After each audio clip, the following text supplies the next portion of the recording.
सगळ्यांक तुमकां देव बरो दिसयो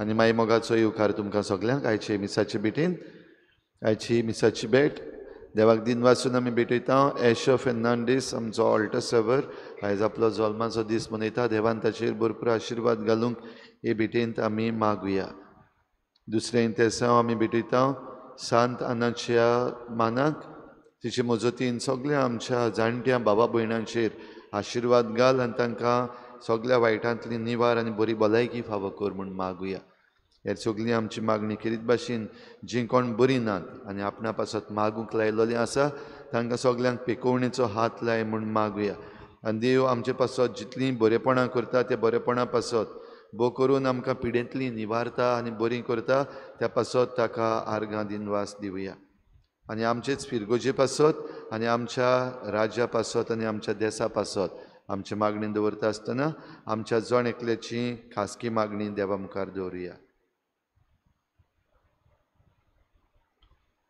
बापाचे आनी पुताचे आनी पवित्र आत्म्याचे नांवी आमच्या सोम्या जेजू क्रिस्ताची कृपा बापाचो मोग आनी पवित्र आत्म्याचो एकवट तुमचे सवे आसूं तेच्या भाव भयणीनो आयज आमी बागयोंत आगोस्तीन धर्मोद्योक्ष आनी धर्मशास्त्री ताची परब करता कालच्या दिसा ताच्या आवयची परब केल्या बागयोंत मोनिका आनी आपल्या आवयच्या मागण्या वरवीं बदल्लेलो हो तरणाटो जो देवाचो मोग अणभवलो आनी देवाचो मोग दुसऱ्यांक वांटून दिलो ताचे सारकी आमची तरणाटी जावंक आमी देवा लागीं मागुया आनी जायते पावटी आमी फकत वायट आसा ताचेरूच नदर दवरल्या भोव करून आमची तरणाटी वायट करता तांचे वायट घडये आमी जायते पावटी ती वायट म्हणून तांकां एक स्टॅम्प दिला पूण तांचें बरेंपण जायते पावटी आमी पळोवंक चुकल्या वो तांकां वायटांतलीं भायर काडूंक आमी चुकल्या असल्या चुकीचे देवा लागीं बोगसणे मागुया हांव पातकी सर्वविदार देवा आनी तुमकां भाव भयणीनो म्हजो नांव सारून सांगता मनान चिंतून कोणाक सारून वायटा धरून बरें सोडून हांवें जायतीं पातकां केल्या म्हजो अपराध म्हजो गोड अपराध ह्या पासत बागयोन सदांच सांकवार मरे सगळ्या देवतांक आनी भक्तांक आनी तुमकां भाव भयणीनो म्हजे खातीर आमच्या सर्वेस्पर देवा लागीं करात म्हूण प्रार्थून मागता सर्पद्वेदार देव आमची काकूत करूं आमची पातकां बोगसून आमकां सासणाच्या जिविताक पावोवूं सोम्या काकूत कोर क्रिस्ता काकूत कोर सोम्या काकूत कोर प्रार्थुया बापा तूं अगणीत जाणवाय तूं एकलोच मोग पवित्र आत्म्यान भरलेल्या बागयोंत आगोस्तिना वरवीं आमच्याय आत्मे तुका तानेल्यात आमचीं काळजां तुका ओतरेकतात कित्याक तुजींच जावंक तुवें आमकां रोचलें आनी तुका भोगल्या शिवाय आमच्या काळजांत थार ना ही आमची तान आनी भूक वाडूंक आनी भागूंक धाड आमचेर भरती तुज्या मोगाच्या आत्म्याची आमच्या सोम्या तुज्या पुता जेजू क्रिस्ता वरवीं तो खरो देव तुजें सगळें पवित्र आत्म्याच्या एकपणान जियेता आनी राजवट चलयता देवा सासणाच्या सासना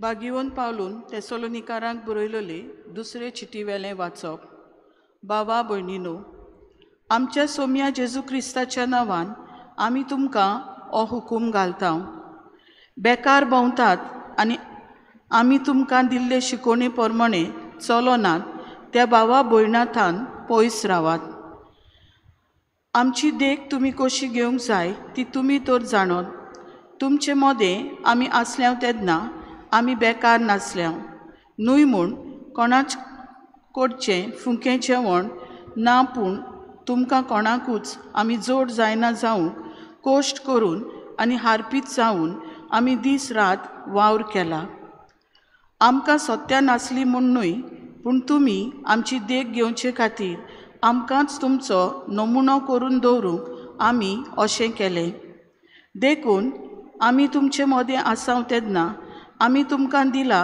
तो नेम असो कोणाक वावर कोची कोशी ना तर ताणें जेवचेंय न्हय.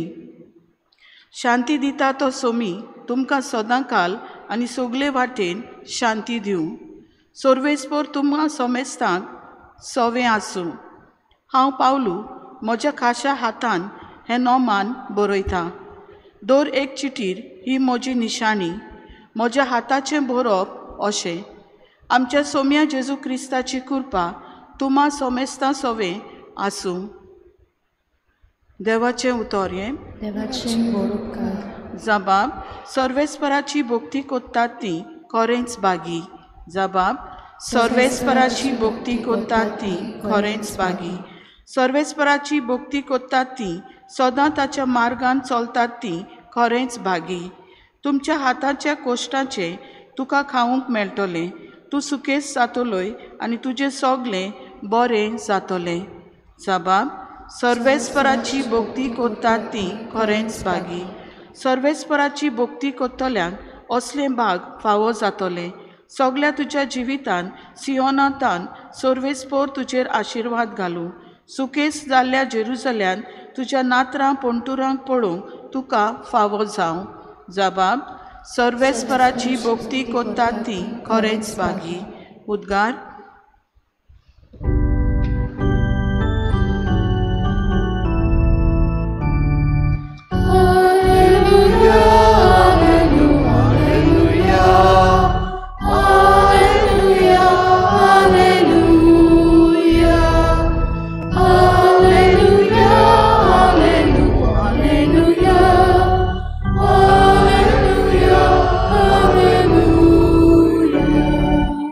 जो कोण देवाच्या उतराक पाळो दिता असल्या मनशा सवें खरेंच देवाचो मोग संपूर्ण जाला.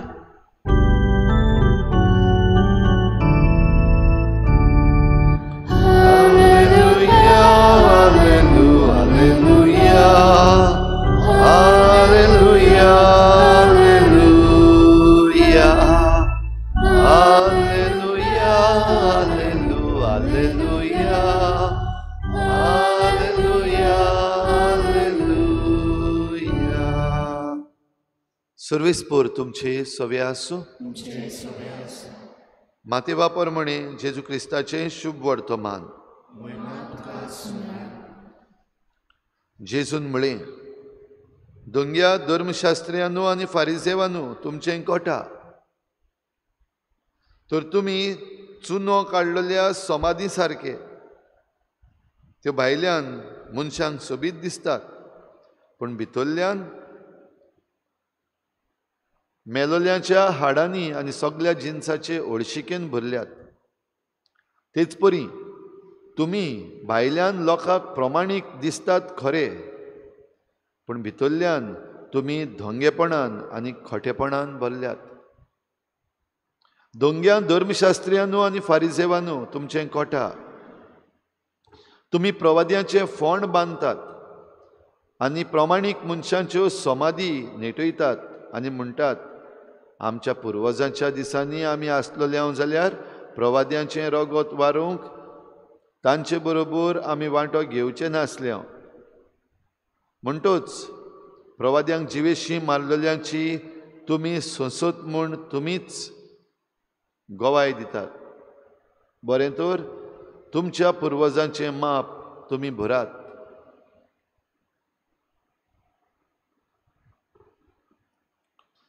जेजू क्रिस्ताचें शुभ वर्तमान.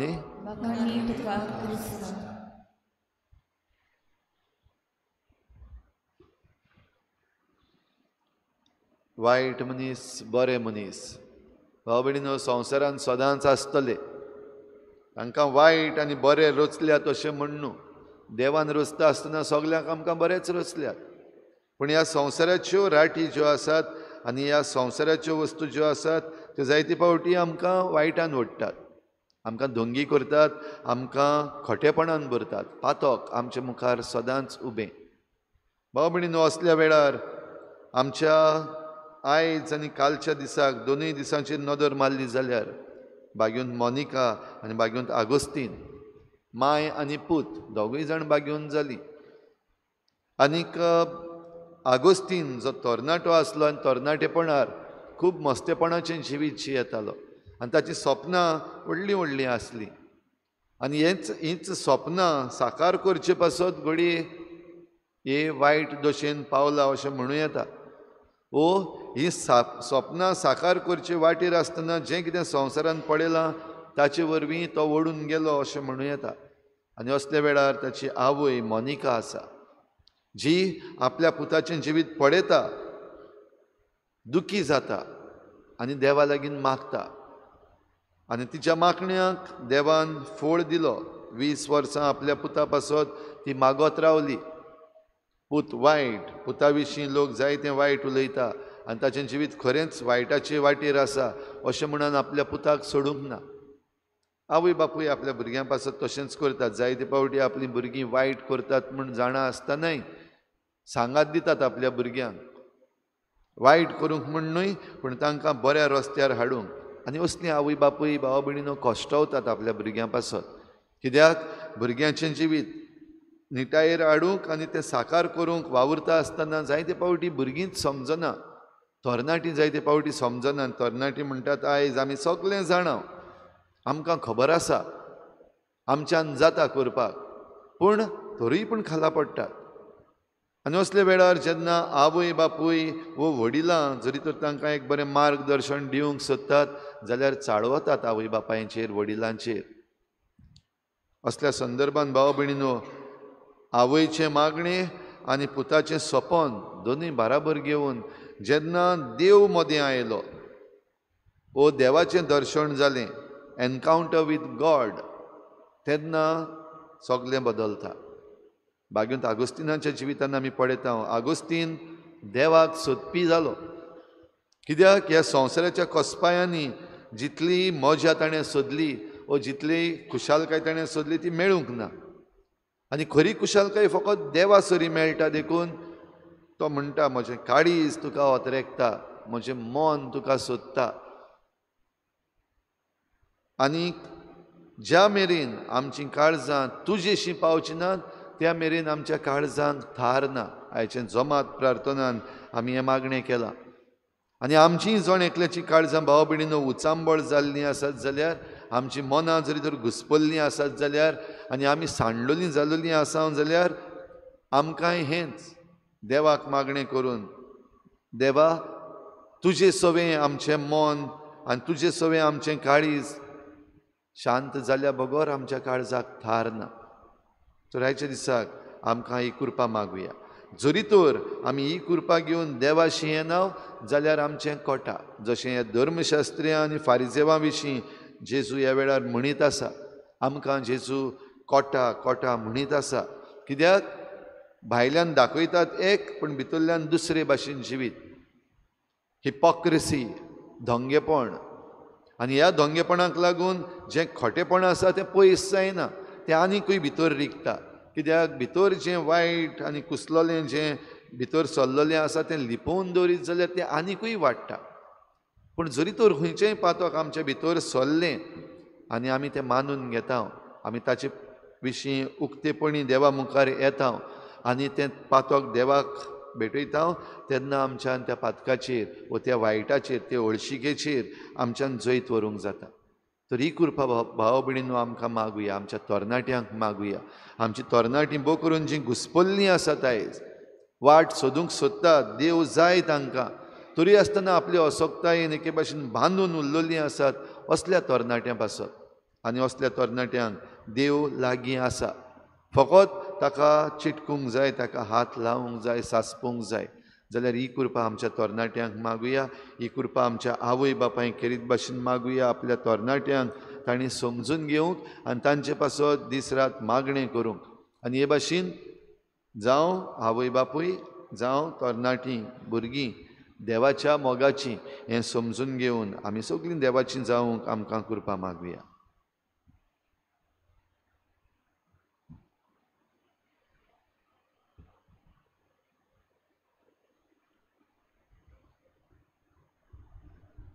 गाळून घेऊया C35 पेज नंबर 43 C35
म्हज्या भाव भयणीनो म्हजें तुमचें बलिदान सर्पद्विधार देवा बापाक मानता तसलें जावं म्हण मागात. आपल्या मनात आणि मोहिमेत आमच्या आणि आपले पवित्र शुभेच्छा दवात सर्वेस्पोर मानून घेऊ.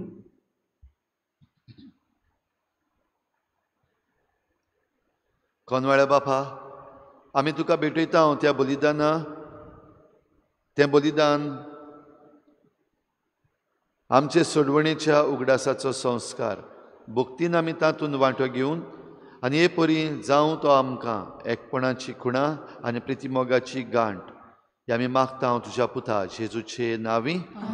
सर्वेस्पोर तुमचे सवे आसूं. आमची काळजां उबारुया. सर्वेस्पराक आमच्या देवाक दिन वाचुया. सर्वेस्परा पवित्र बापा सर्पद्विधार आनी सासणाच्या देवा सर्व काळी आनी सर्वताय आमी तुका दिन वाचूंक फावो हो कायदो नितीचो आनी आमच्या फायद्याचो. आगुस्तीन तुज्या भक्ताच्या मानाक ही परब समारंभूक तुजे पवित्र सभेक तूं फावो करताय. ताचें पुण्यवन जिवीत आमकां धीर दिता. ताची शिकोवण आमचें गिन्यान उजवाडायता. ताच्या मागण्याच्या धर्मान आमकां तूं सांबाळटाय. देखून देवदूतां आनी भक्तां सांगाती निरंतरी आमी तुजी स्तुती गायता. दरबाराचो सर्वेस्पोर तूं, सगळ्यांनी संसार वाडलाच्या वैभवान.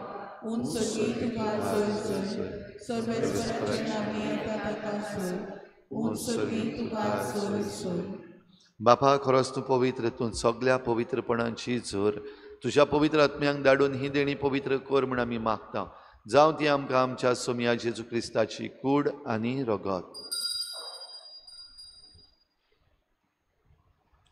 आपलेच कुशीन कोश्ट मरण सोसूंक वेचे आदी ताणें उंडो घेतलो.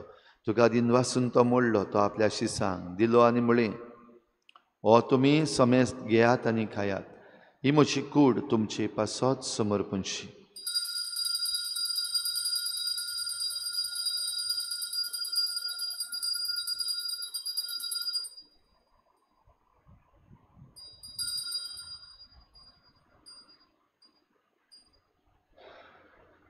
तेच परी जेवण जातच ताणें काल्स घेतली. तुका नव्यान दिन वाचलो. ती आपल्या शिसांक दिली आनी म्हळें, तुमी समेस्त घेयात आनी हातलें पियेयात. ही म्हज्या रोगताची काल्स नव्या आनी सासणीक कराराचें हें रगत. पातकांचें बोगसणें मेळच्याक तुमचे पासत आनी समेस्त मनशां पासत तें वारोवतलें. हें म्हज्या उगडासाक करात.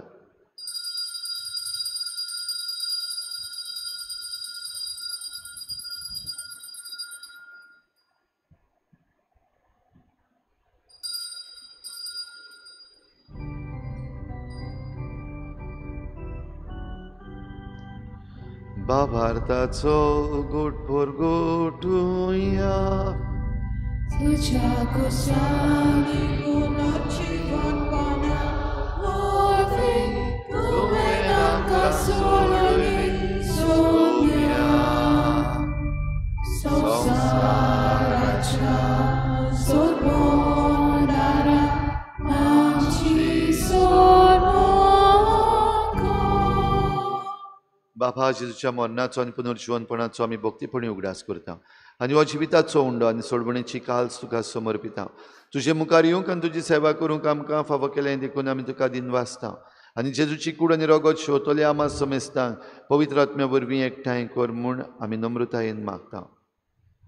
सर्वेस्परा आखे प्रितुमेचेर विस्तारलेले तुजे पवित्र सभेचो उगडास कर आनी फ्रांसीस आमच्या बागेवन बापा, फिलिप नेरी आमच्या गवंडी बापा, सिमियांव आमच्या आदारी बिस्पाक आनी सगळ्या याज्ञिकी वर्गा बरोबर तिका प्रिती मोगांत वाडय. पुनर्जीवनपणाचो बरवस धरून मेल्यात त्या सगळ्या आमच्या बाबा भयणांची काकूत कर. तांकां तुजे इश्टागोतीन मेल्ल्या समेस्तांक तुज्या परजोडीत मुखामोळ पळोवंक फावो कर. आम्हा समेस्तांची हे बेटेक आयज आजीर जालोल्या सगळ्या तुज्या भुरग्यांची दया कर म्हूण आमी मागता.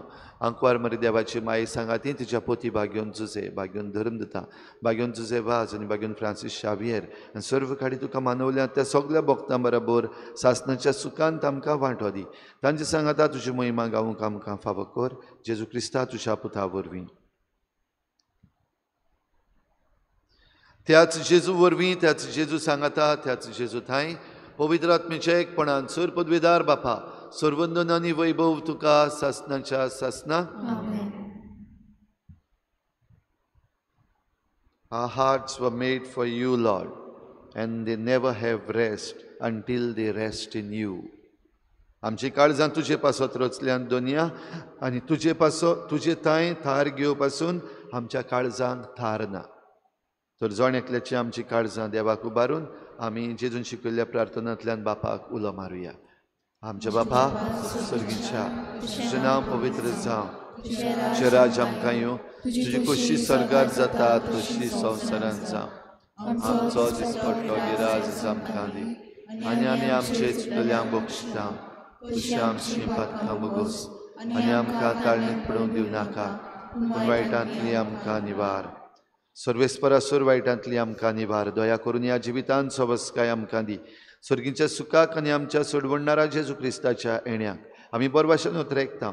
तर आमकां तुजे उदार काकलुतीन सर्व पातकांतली सुटय आनी सर्व आकांतांतली वाटाय. सोम्या जेजू क्रिस्ता तुवें तुज्या धर्मदतांक म्हळें तुमकां शांती दवरता, म्हजी शांती तुमकां दिता. आमच्या पातकांचेर न्हय पूण तुजे पवित्र सभेच्या बाबाटाचेर दिश्ट घाल आनी तुजे कुशे परमणे तिका शांती दी आनी तुज तिका एकवटान सांबाळ. जो जियेताय राजवट चलयताय सासणाच्या सासना. सोम्याची शांती सदां घाल तुमचे सवे आसूं. एकामेकाक मोगान शांती दिवया.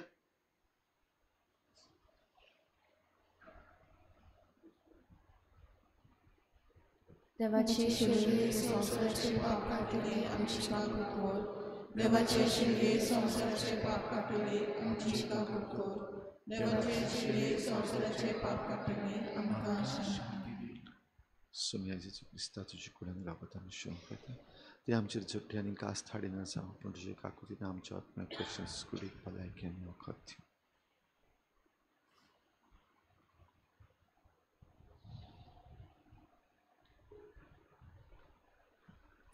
ही देवाची शेळी संवसाराचें पाप काडटा. ती शेळीच्या जेवणाक आपयल्यान ती आमी सगळीं सुभागी.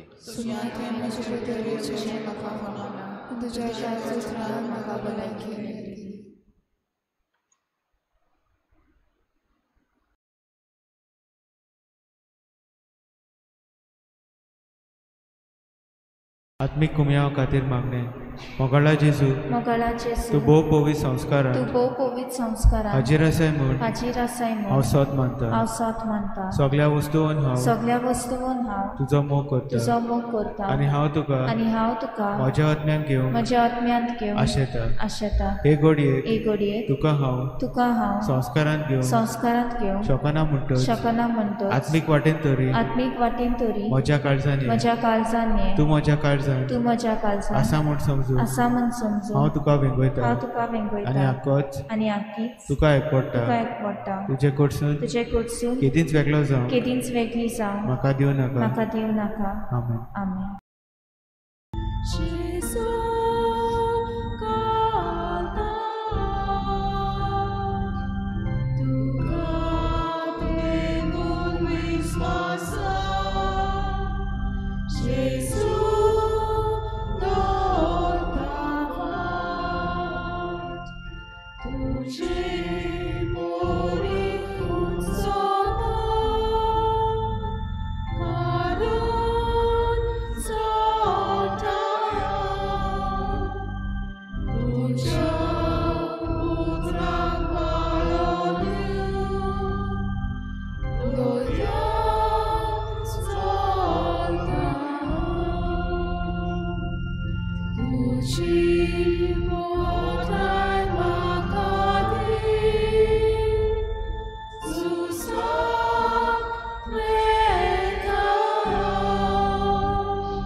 प्रार्थुया.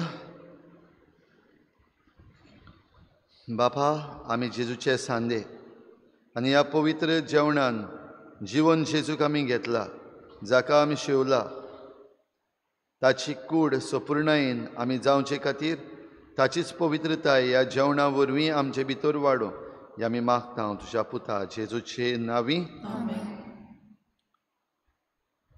आयज सांजे 6:30 वाजता भोव पवित्र संस्काराची बोजवण जातली. आमी सगळीं तातूंत वांटो घेवंक प्रयत्न करुया. सर्वेस्पोर तुमचे सवे आसूं. सर पदवीदार देव, बाप आनी पूत आनी पवित्र आत्मा तुमचेर आशिर्वाद घालूं. वचून यात जेजूचे शांतीन आनी मोगान तुमकां धाडटा.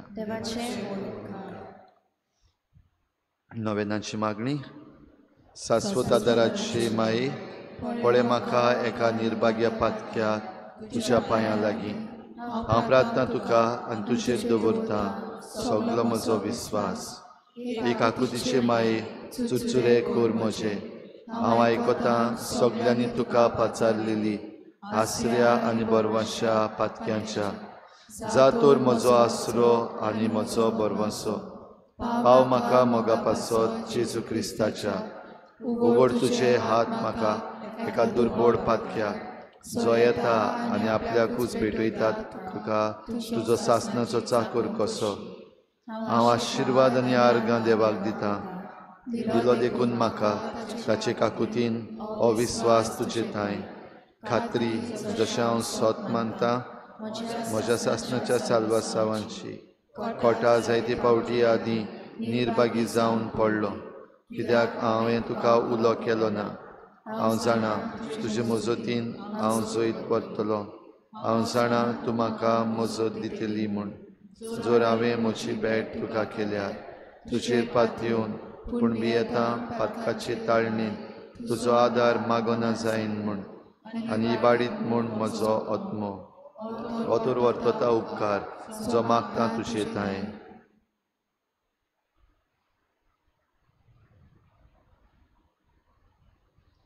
आनी हांव प्रार्थून मागतां तुजे लागीं तुका दिसता त्या प्रमाणे कोण भाशेन आनी केन्ना म्हाका तो मेळो.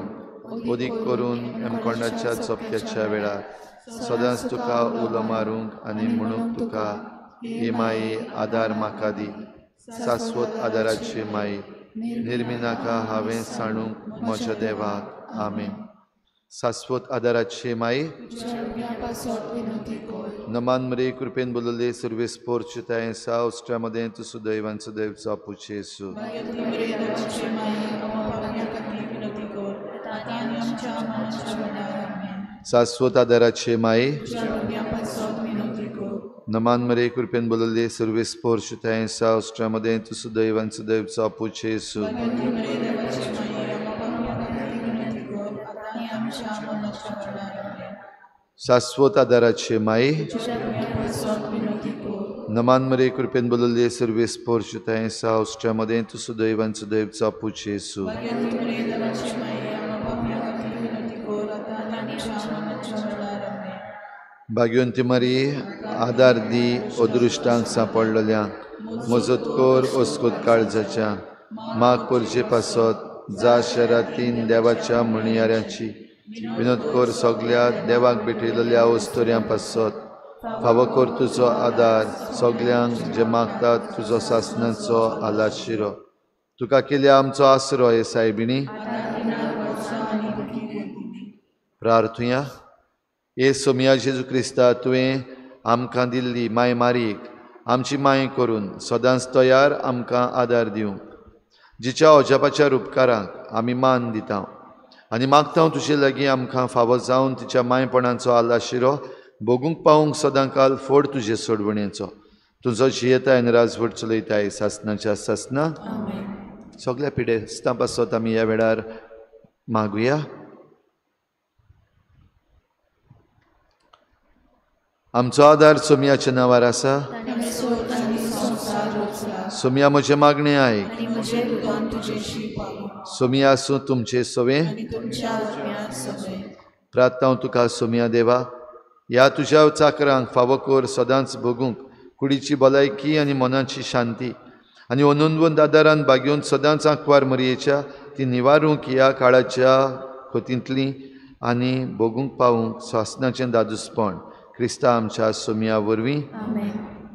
सोमी जेजू क्रिस्त तुमचे मदें आसूं तुमकां राखूंक तुमचे विशीं तुमकां बाळगूंक तुमचे मुखार तुमकां वाट दाखोवंक तुमचे फाटल्यान तुमची जतन करूंक तुमचे वयर तुमचेर आशिर्वाद घालूंक जो बापा आनी पवित्र आत्म्या सांगाती जियेता आनी राजवट चलयता सासणाच्या सासनाक शाश्वत आदाराचे मायेच्या मागण्या वरवीं सर पदवीदार देवाचें बेसांव बापाचें पुताचें आनी पवित्र आत्म्याचें तुमचे वयर देवूं आनी सदां काल तोगूं.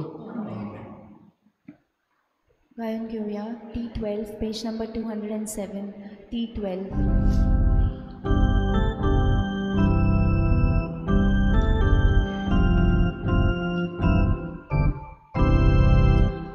O moghar mai amchi tai tu ra